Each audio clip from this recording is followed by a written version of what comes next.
Welcome student, स्वागत है आपका अपने अभिनंदन चैनल कोचिंग क्लासेस में। दोस्तों, कल हमने पढ़ा था रासायनिक अभिक्रिया व समीकरण को, जिसमें हम रासायनिक अभिक्रिया को समझ चुके हैं, है ना। क्या होती है हमारी रासायनिक अभिक्रिया कि दो या दो से अधिक पदार्थ मिलकर जब नए गुण धर्मों वाले पदार्थ का निर्माण करते हैं तो उसे हम रासायनिक अभिक्रिया कहते हैं, है ना। जैसे हाइड्रोजन और ऑक्सीजन के द्वारा किसका निर्माण होता है? जल का निर्माण होता है। इसके बाद हम पढ़ेंगे यहाँ पे रासायनिक समीकरण। ठीक है, रासायनिक अभिक्रिया को हम पढ़ चुके हैं। अब देखते हैं हम आगे रासायनिक समीकरण, जिसमें हमने संयोजन अभिक्रिया, वियोजन अभिक्रिया, विस्थापन अभिक्रिया, द्विविस्थापन अभिक्रिया, है ना, ऊष्माक्षेपी, ऊष्माशोषी आदि अभिक्रिया को हम आसानी से कर चुके हैं। ठीक है, इसके बाद हम पढ़ेंगे आगे कि भैया रासायनिक समीकरण क्या होता है। तो देखिए रासायनिक समीकरण, रासायनिक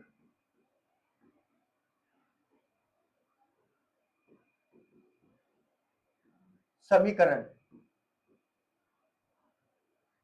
तो देखिए रासायनिक समीकरण क्या होता है कि किसी भी रासायनिक अभिक्रिया में, हमारी जो रासायनिक अभिक्रिया होती है उनमें भाग लेने वाले पदार्थों को सूत्रों व संकेतों के माध्यम से प्रकट करने की विधि, है ना। रासायनिक अभिक्रिया में भाग लेने वाले पदार्थों को सूत्रों व संकेतों के माध्यम से प्रकट करने की विधि रासायनिक समीकरण कहलाता है ना। रासायनिक रासायनिक अभिक्रिया में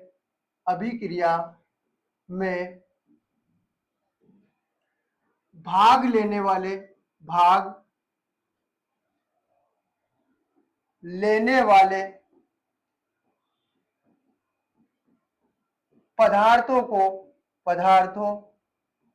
को सूत्रों एवं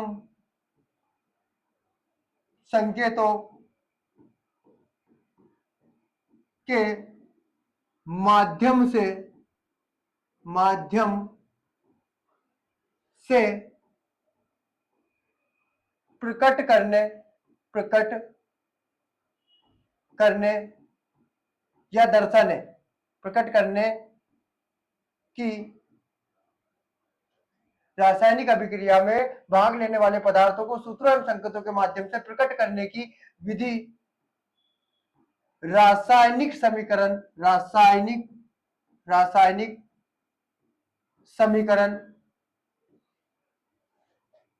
कहलाता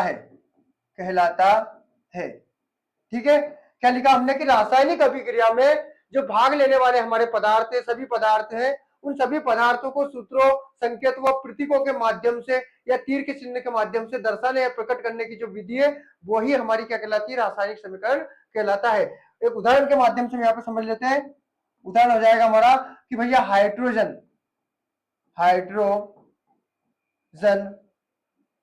व क्लोरीन की अभिक्रिया के द्वारा, हाइड्रोजन व क्लोरीन की अभिक्रिया के द्वारा हाइड्रोक्लोरिक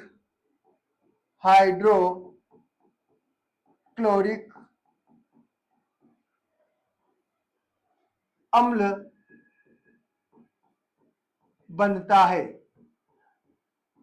हाइड्रोजन व क्लोरीन की अभिक्रिया के द्वारा किसका निर्माण होता है? हाइड्रोक्लोरिक अम्ल का निर्माण होता है। अब भैया हम इसको रासायनिक समीकरण में किस प्रकार प्रकट करेंगे? तो देखिए यहाँ पे मैंने लिया हाइड्रोजन H2, है ना, फिर क्या बोला उसने? क्लोरीन, तो Cl2। ठीक है, क्या जाएगा मेरा यहाँ पे? Cl2 क्लोरीन हो जाएगा, है ना। कि अभिक्रिया जब हम कराते हैं तो क्या बन जाता है हमारा? HCl, है ना। अभिक्रिया को हम बैलेंस कर लेंगे तो यहाँ क्या लगा दूंगा मैं? 2। तो देखिए उसने बोला है कि हाइड्रोजन व क्लोरीन की अभिक्रिया के द्वारा हाइड्रोक्लोरिक अम्ल बनता है। अब इसे हम रासायनिक समीकरण के रूप में किस प्रकार से प्रदर्शित कर सकते हैं? तो मैंने लिख दिया यहाँ पे हाइड्रोजन, या लिख दिया क्लोरीन, और ये क्या मैंने लिख दिया मेरा? HCl, हाइड्रोक्लोरिक अम्ल। तो इसे ही हम बोलते हैं रासायनिक समीकरण। यानी किसी भी रासायनिक अभिक्रिया को सूत्रों व संकेतों के माध्यम से प्रकट करने की जो विधि होती है वो क्या कहलाती है? हमारी रासायनिक समीकरण कहलाती है ना। और भी उदाहरण हम यहाँ पे ले सकते हैं, जैसे मैंने बोला भैया मैग्नीशियम की अभिक्रिया ऑक्सीजन के साथ करने पर मैग्नीशियम ऑक्साइड बनता है, या कार्बन की अभिक्रिया ऑक्सीजन के साथ कराने पर कार्बन डाइऑक्साइड बनता है। तो और भी बहुत सारे हम उदाहरण दे सकते हैं यहाँ पे, है ना। जैसे मैग्नीशियम कि जब हम अभिक्रिया करवाते हैं ऑक्सीजन के साथ तो क्या बनता है हमारा मैग्नीशियम ऑक्साइड। अब इसको समीकरण के रूप में किस प्रकार लिखेंगे हम, तो मैं यहाँ लिख दूंगा भैया Mg मैग्नीशियम, ठीक है। मैग्नीशियम का सूत्र क्या होता है Mg, फिर किसके साथ अभिक्रिया कराने को बोल रहा हूँ, ऑक्सीजन O2, क्या बना रहा है मैग्नीशियम ऑक्साइड, तो MgO। हम अभिक्रिया को क्या कर लेंगे, बैलेंस से कर लेंगे। तो ये हो जाता है हमारा रासायनिक समीकरण, यानी कि रासायनिक किसी भी रासायनिक अभिक्रिया में जो भाग लेने वाले हमारे पदार्थ हैं, उन पदार्थों को सूत्रों व संकेतों के माध्यम से जो प्रकट करने की विधि होती है उससे ही रासायनिक समीकरण कहते हैं, है ना। ये हमने उदाहरण के माध्यम से इसको समझ भी लिया है। ये सभी क्या कहलाएंगे मेरे, रासायनिक समीकरण कहलाते हैं, ठीक है। फिर इसके बाद अगला क्वेश्चन आता है कि भैया जो हमारी रासायनिक अभिक्रिया है इनको संतुलित करना क्यों आवश्यक होता है, रासायनिक समीकरण को संतुलित करना क्यों आवश्यक होता है। तो देखिए रासायनिक समीकरण हम समझ चुके हैं कि किसी भी रासायनिक अभिक्रिया में जो भाग लेने वाले पदार्थ होते हैं उनको सूत्रों व संकेतों के माध्यम से जो प्रकट करने की विधि होती है वो क्या कहलाती है, हमारी रासायनिक समीकरण कहलाती है। और अगला क्वेश्चन उसका कि भैया रासायनिक अभिक्रिया में किसी भी रासायनिक अभिक्रिया को संतुलित करना क्यों आवश्यक होता है। तो एक नियम पढ़ा था हमने कक्षा 9th में, द्रव्यमान संरक्षण का नियम, है ना। द्रव्यमान संरक्षण का नियम क्या बोलता है कि रासायनिक अभिक्रिया में जितने भी पदार्थ हमारे भाग लेते हैं उस नियम के अनुसार ना तो हम उन्हें क्या कर सकते हैं, उत्पन्न कर सकते हैं, ना ही उन्हें नष्ट कर सकते हैं। तो क्वेश्चन है हमारा कि रासायनिक समीकरण किसे कहते हैं और रासायनिक समीकरण को संतुलित करना क्यों आवश्यक होता है। तो रासायनिक समीकरण आप जान चुके हो कि किसी भी रासायनिक अभिक्रिया में भाग लेने वाले पदार्थों को सूत्रों व संकेतों के माध्यम से प्रकट करने की विधि रासायनिक समीकरण कहलाती है। अब इसे संतुलित करना क्यों आवश्यक होता है, तो द्रव्यमान संरक्षण के नियम के पालन हेतु रासायनिक अभिक्रिया को संतुलित करना आवश्यक होता है। तो द्रव्यमान संरक्षण का नियम क्या होता है कि द्रव्यमान संरक्षण के नियम के अनुसार ना तो हम किसी भी रासायनिक अभिक्रिया में, है ना, किसी भी तत्व या पदार्थ को ना तो हम उत्पन्न कर सकते हैं ना ही उसे नष्ट कर सकते हैं, है ना। जैसे मैंने लिया भैया यहाँ पे Mg प्लस O2, क्या बना लिया इसने भैया, मैग्नीशियम ऑक्साइड। अब यहाँ पे द्रव्यमान संरक्षण के नियम है तो इसको क्या करूंगा, बैलेंस करूंगा। देखिए यहाँ क्या लगाऊंगा मैं, 2 का प्रयोग करूंगा और यहाँ भी किसका प्रयोग करूंगा मैं, 2 का। अब मेरी अभिक्रिया क्या हो जाती है, बैलेंस हो जाती है, संतुलित हो जाती है ना। 2 मैग्नीशियम हो गए, 2 ऑक्सीजन हो गए, इधर क्या हो गया, 2 मैग्नीशियम 2 ऑक्सीजन। मतलब द्रव्यमान संरक्षण के नियम के अनुसार ना तो हम किसी अभिक्रिया से किसी पदार्थ को या परमाणु को उत्पन्न कर सकते हैं ना ही उसे नष्ट कर सकते हैं। तो हम सीधा सा लिख देंगे कि द्रव्यमान संरक्षण के नियम के अनुसार रासायनिक अभिक्रिया को संतुलित करना आवश्यक होता है। अब द्रव्यमान संरक्षण का नियम आप 9th क्लास में पढ़ चुके हैं, है ना। द्रव्यमान संरक्षण का नियम क्या होता है कि किसी भी पदार्थ को ना तो हम उत्पन्न कर सकते हैं ना ही उसे नष्ट कर सकते हैं, ठीक है। अगला क्वेश्चन आता है हमारा, अगला क्वेश्चन है भैया ऑक्सीजन के योग व ह्रास के आधार पर निम्न पदों को समझाइए। क्या क्वेश्चन हमारा, ऑक्सीजन के योग व ह्रास के आधार पर निम्न पदों को समझाइए। बहुत ही महत्वपूर्ण अभिक्रिया है, यह आ सकता है रेडॉक्स अभिक्रिया के नाम से आ सकता है। किस नाम से आ सकता है, रेडॉक्स अभिक्रिया क्या है। तो क्वेश्चन है हमारा कि ऑक्सीजन के योग व ह्रास के आधार पर निम्न पदों को समझाइए। पहला पद है उपचयन, उपचयन,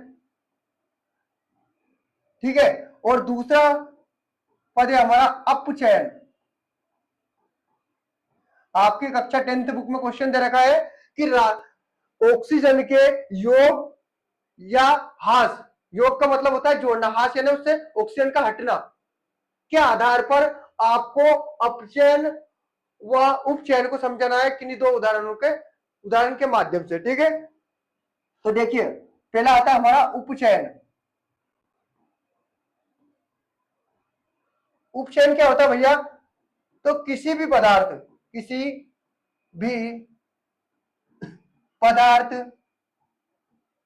के साथ ऑक्सीजन का जुड़ना, किसी भी पदार्थ के साथ ऑक्सीजन का जुड़ना उपचयन कहलाता है। किसी पदार्थ के साथ ऑक्सीजन का जुड़ना उपचयन कहलाता है ना। उपचयन किसे बोलते हैं कि किसी भी पदार्थ के साथ यदि ऑक्सीजन जुड़ती है या ऑक्सीजन अभिक्रिया करती है तो उस पदार्थ का क्या हो जाता है, उपचयन हो जाता है। अब उसने बोला है कि किन्हीं दो उदाहरणों के माध्यम से इसको समझाइए। तो हम यहाँ पे उदाहरण लेते हैं। मैंने लिया पे कार्बन, है ना। कार्बन की अभिक्रिया किसके साथ कराई, ऑक्सीजन के साथ कराई। क्या बन गया भैया यहाँ पे, CO2 कार्बन डाइऑक्साइड। दूसरा पदार्थ मैंने यहाँ पे ले लिया मैग्नीशियम। मैग्नीशियम की अभिक्रिया किसके साथ करा दी मैंने, ऑक्सीजन के साथ करा दी। क्या बन गया यहाँ पे, मैग्नीशियम ऑक्साइड। अभिक्रिया को मैं बैलेंस कर लूंगा। तो देखिए अब हम जो समझना है, दो उदाहरण बोले तो उसने, तो एक पदार्थ तो हमारे पास क्या है, कार्बन है। दूसरा पदार्थ क्या है मैग्नीशियम है। तो यहाँ पे कार्बन और मैग्नीशियम का क्या हो रहा है, उपचयन हो रहा है, क्योंकि कार्बन के साथ भी कौन जुड़ रही है, हमारी ऑक्सीजन जुड़ रही है ना। और मैग्नीशियम के साथ भी क्या जुड़ रही है, हमारी ऑक्सीजन जुड़ रही है। तो उसने क्या बोला है कि किसी भी पदार्थ के साथ ऑक्सीजन का जुड़ना क्या कहलाता है, उपचयन कहलाता है। तो यानी कि यहाँ पे मैं बोल सकता हूं कि यहाँ कार्बन व मैग्नीशियम का क्या हो रहा है, उपचयन हो रहा है। ठीक है। फिर इसके बाद अगला क्वेश्चन आता है हमारा भैया अपचयन। अब किसको समझेंगे, अपचयन। तो किसी भी पदार्थ के साथ ऑक्सीजन का जुड़ना तो क्या कहलाता है, उपचयन कहलाता है ना। और किसी भी पदार्थ से ऑक्सीजन का ह्रास होना या हटना क्या कहलाता है, हमारा अपचयन कहलाता है। अपचयन किसे बोलते हैं, किसी भी पदार्थ के साथ से यदि ऑक्सीजन का क्या होता है, ह्रास होता है, ऑक्सीजन हटती है, तो उस पदार्थ का क्या हो जाता है भैया, अपचयन हो जाता है ना। इसको हम उदाहरण के माध्यम से समझ सकते हैं। किसी पदार्थ से किसी पदार्थ से ऑक्सीजन का ऑक्सीजन का ह्रास होना अपचयन कहलाता है, अपचयन कहलाता है। देखिए पदार्थ लिया मैंने यहाँ पे भैया, उदाहरण के माध्यम समझ सकते हैं हम इसको। उदाहरण लिया मैंने जिंक ऑक्साइड ZnO, इसकी अभिक्रिया मैंने करवा दी H2 हाइड्रोजन के साथ। तो देखिए यहाँ क्या बन जाएगा मेरा Zn प्लस H2O। एक और उदाहरण हम लेते हैं यहाँ पे भैया, मैंने लिया CuO कॉपर ऑक्साइड, इसकी अभिक्रिया कराई मैंने H2 के साथ हाइड्रोजन के साथ। तो क्या बना लेगा यहाँ पे, कॉपर प्लस H2O। अब देखिए दो पदार्थ है मेरे पास, ZnO जिंक ऑक्साइड, दूसरा है CuO कॉपर ऑक्साइड। अब इन दोनों से है ना, यहां से क्या हट रहा, O हट रहा, मतलब ऑक्सीजन क्या निकल रही है। तो यहाँ क्या बन गया Zn, यहाँ क्या बन गया Cu। तो यहाँ पे क्या हो रहा है, अपचयन हो रहा है। किसका अपचयन हो रहा है, जिंक ऑक्साइड का और कॉपर ऑक्साइड का। क्योंकि अपचयन क्या होता है, किसी पदार्थ से ऑक्सीजन का हटना या ह्रास होना क्या कहलाता है, अपचयन कहलाता है। तो यहां से कॉपर जिंक ऑक्साइड व कॉपर ऑक्साइड से कौन निकल रही है भैया, ऑक्सीजन निकल रही है। देखिए क्या बचा यहाँ पे Zn, यहाँ पे बचा कॉपर। तो यहां लिख सकता हूं मैं, या जिंक ऑक्साइड व कॉपर ऑक्साइड का अपचयन हो रहा है। ठीक है, ये क्वेश्चन भी एग्जाम की दृष्टि से बहुत महत्वपूर्ण है। तो किसी पदार्थ के साथ ऑक्सीजन का जुड़ना क्या कहलाता है, उपचयन कहलाता है। और किसी पदार्थ से ऑक्सीजन का हटना या ह्रास होना क्या कहलाता है, अपचयन कहलाता है। फिर अगला क्वेश्चन आता है भैया हमारा संचारण। संचारण बहुत ही महत्वपूर्ण क्वेश्चन है। संचारण या हम इसे बोल सकते हैं जंग। ठीक है, तो क्वेश्चन पूछ सकता हूं संचारण क्या है, उदाहरण देकर समझाइए। ठीक है, यह संचार रोकने के आपको दो तरीके, दो उपाय बताना है। ठीक है, तो वायु या नमी की उपस्थिति में, वायु या नमी की उपस्थिति में, नमी की उपस्थिति में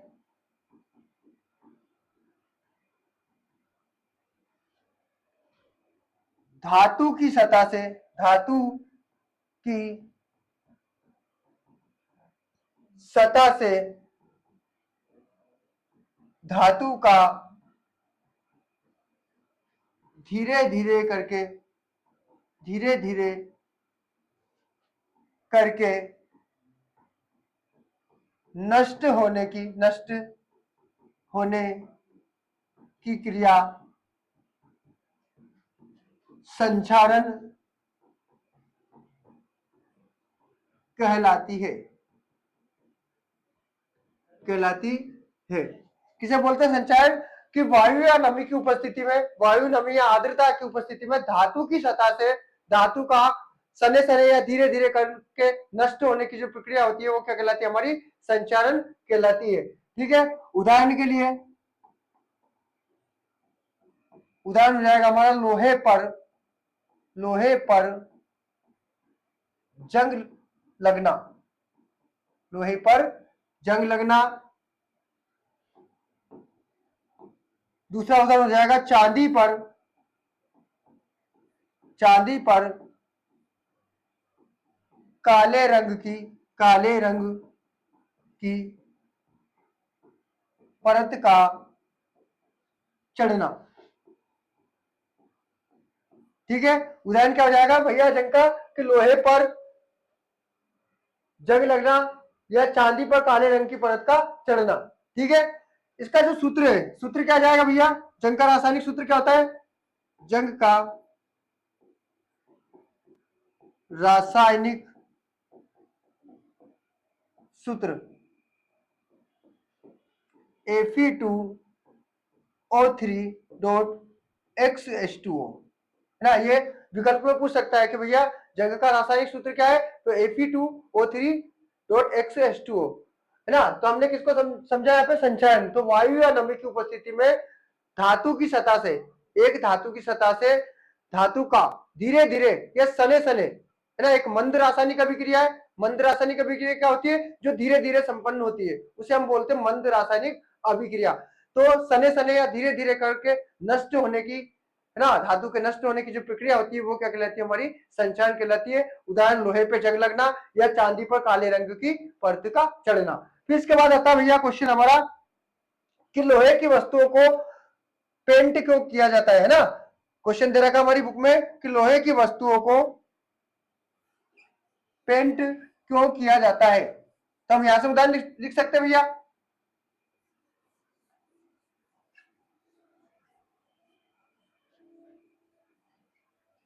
क्वेश्चन है हमारा लोहे की वस्तुओं को पेंट क्यों किया जाता है। तो हम सीधा सा लिख देंगे संचारण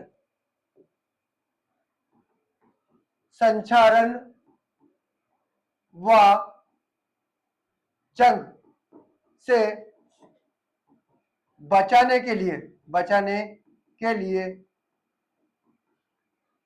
लोहे की वस्तुओं को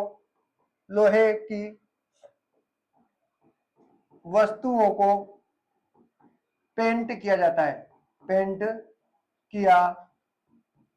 है। ठीक है, और भी हमारे पास संचालन या जंग को रोकने के है ना बहुत सारे उपाय है। जैसे हम बोल सकते हैं भैया कि संचालन के रोकने के कोई दो तरीके लिखे। तो पहला तरीका क्या हो जाएगा हमारा? पेंट करके। ठीक है, दूसरा हो जाएगा हमारा धातु की सतह पर तेल या ग्रीस आदि लगाकर। उसे किससे बचाया जा सकता है? संचालन जंग से बचाया जा सकता है। तो संचालन क्या होता है ये पूछ सकता है, आपको उदाहरण के माध्यम से पूछ सकता है, या संचार रोकने के कोई दो तरीके पूछ सकता है। ठीक है, या लोहे की वस्तुओं को हम पेंट क्यों करते हैं। तो तीनों चारों के क्वेश्चन हमारे आंसर हो चुके हैं। तो वायु या नमी की उपस्थिति में धातु की सतह से धातु का सने सने या धीरे धीरे करके नष्ट होने की जो प्रक्रिया वो संचारण कहलाती है ना। संचारण का जो रासायनिक जंग का जो रासायनिक सूत्र होता है वो क्या होता है हमारा? Fe2O3.X2O। ठीक है, रोकने के तरीके हो जाएंगे धातु की सतह पर पेंट करके रोक सकते हैं। ठीक है, तेल या ग्रीस इत्यादि का प्रयोग करके भी हम संचालन को रोक सकते हैं। फिर चैप्टर फर्स्ट का रासायनिक अभिक्रिया व समीकरण का लास्ट क्वेश्चन आता है हमारा, संयोजन अभिक्रिया को वियोजन अभिक्रिया के विपरीत क्यों कहा जाता है। ठीक है, ये क्वेश्चन भी बहुत महत्वपूर्ण है।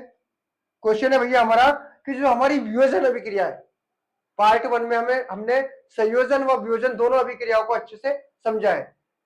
अब क्वेश्चन बनता है हमारा भैया कि वियोजन जो अभिक्रिया है उसको संयोजन अभिक्रिया के विपरीत, विपरीत बोले तो उल्टा क्यों कहा जाता है ना, समीकरण के माध्यम से लिखिए। तो देखिए हम दोनों अभिक्रियाओं को जानते हैं। वियोजन अभिक्रिया क्या होती है भैया, दूसरी हमारी संयोजन। तो देखिए वियोजन अभिक्रिया में क्या होता है, एक अभिकारक, वियोजन अभिक्रिया में एक अभिकारक दो या दो से अधिक उत्पादों में टूटता है, ठीक है। जबकि संयोजन अभिक्रिया में क्या होता है, बिल्कुल इसके विपरीत होता है कि इसमें भैया दो अभिकारक मिलकर एक उत्पाद बनाते हैं। ध्यान से सुनना कि वियोजन अभिक्रिया में एक अभिकारक, अभिकारक कैसा रहता है, अकेला रहता है, वो दो या दो से अधिक उत्पादों में टूटता है। जबकि संयोजन में बिल्कुल इसके विपरीत होता है, इसमें दो अभिकारक मिलकर एक उत्पाद का निर्माण करते हैं। तो दोनों एक दूसरे से क्या है, विपरीत है। फिर उसने बोला है कि भैया समीकरण के माध्यम से समझाइए। तो क्वेश्चन है हमारा, वियोजन अभिक्रिया को संयोजन अभिक्रिया के विपरीत क्यों कहा जाता है। तो देखिए वियोजन अभिक्रिया में एक अभिकारक दो या दो से अधिक उत्पादों में टूटता है, जबकि संयोजन अभिक्रिया में दो अभिकारक मिलकर एकल उत्पाद का निर्माण करते हैं, इसलिए वियोजन अभिक्रिया को संयोजन अभिक्रिया के विपरीत कहा जाता है। फिर उसने बोला समीकरण के माध्यम से समझाइए। तो हम यहाँ समीकरण दे सकते हैं भैया, वियोजन अभिक्रिया में क्या जाएगा, CaCO3, एक अभिकारक कैसा है, अकेला है, ठीक है। जब हम इसको गर्म करते हैं, उष्मा देते हैं, तो किसमें टूट जाता है, calcium oxide plus carbon dioxide में, ठीक है। वहीं पे हम बात करते हैं भैया हमारी संयोजन अभिक्रिया। संयोजन अभिक्रिया में क्या होता है, बिल्कुल इसके विपरीत होता है। देखिए कार्बन प्लस ऑक्सीजन दोनों मिलकर क्या बना लेंगे यहाँ पे, कार्बन डाइऑक्साइड। तो देखिए दोनों एक दूसरे के बिल्कुल विपरीत है। ये वाला हिस्सा हमारा हमेशा क्या कहलाता है, अभिकारक कहलाता है भैया, और ये वाला पार्ट हमेशा क्या कहलाता है, हमारा उत्पाद कहलाता है। यह भी पार्ट 1 में आपको समझा चुका हूं कि अभिकारक और उत्पाद क्या होते हैं, है ना। एक बार फिर बता रहा हूं कि रासायनिक अभिक्रिया में जो भाग लेने वाले जो हमारे पदार्थ होते हैं वो सभी अभिकारक या क्रियाकारक के नाम से जाने जाते हैं। उत्पाद, जो रासायनिक अभिक्रिया जब संपन्न होती है तो उसके पश्चात जो बनने वाला पदार्थ होता है वो हमेशा किस नाम से जाना जाता है, उत्पाद, या उसे क्रियाफल के नाम से जाना जाता है। तो ये तो हमारी बात हो चुकी है, ठीक है। अब उसने बोला कि वियोजन को संयोजन के विपरीत क्यों कहा जाता है। तो देखो वियोजन में अभिकारक यहाँ पे कैसा है, एक है, अकेला है, जबकि संयोजन में अभिकारक कितने, एक कार्बन है, दूसरा ऑक्सीजन है, मतलब इसके बिल्कुल विपरीत है ना। यदि हम उत्पाद की बात करें तो उत्पाद में क्या है, कैल्शियम ऑक्साइड है और कार्बन डाइऑक्साइड, मतलब जो उत्पाद है वो दो है ना। और संयोजन में क्या है, उत्पाद अकेला है, मतलब दोनों अभिक्रिया एक दूसरे के क्या है, बिल्कुल विपरीत है। तो क्वेश्चन था हमारा, संयोजन अभिक्रिया को वियोजन अभिक्रिया के विपरीत क्यों कहा जाता है। तो इस समीकरण के माध्यम से आप उसका उत्तर लिख सकते हो कि वियोजन अभिक्रिया में एक अभिकारक दो या दो से अधिक उत्पादों में टूटता है, जबकि संयोजन अभिक्रिया में दो अभिकारक मिलकर एक उत्पाद का निर्माण करते हैं, इसलिए वियोजन अभिक्रिया को संयोजन अभिक्रिया का विपरीत कहा जाता है, और ये इसका समीकरण हो जाएगा, ठीक है। तो प्रिय छात्रों, आपका पार्ट जो चैप्टर साइंस से कक्षा 10 रासायनिक अभिक्रिया व समीकरण, ये पूर्णतः यहाँ पे समाप्त हो चुका है ना। इसके बाद अगला वीडियो आएगा हमारा अम्ल क्षार व लवण, ठीक है।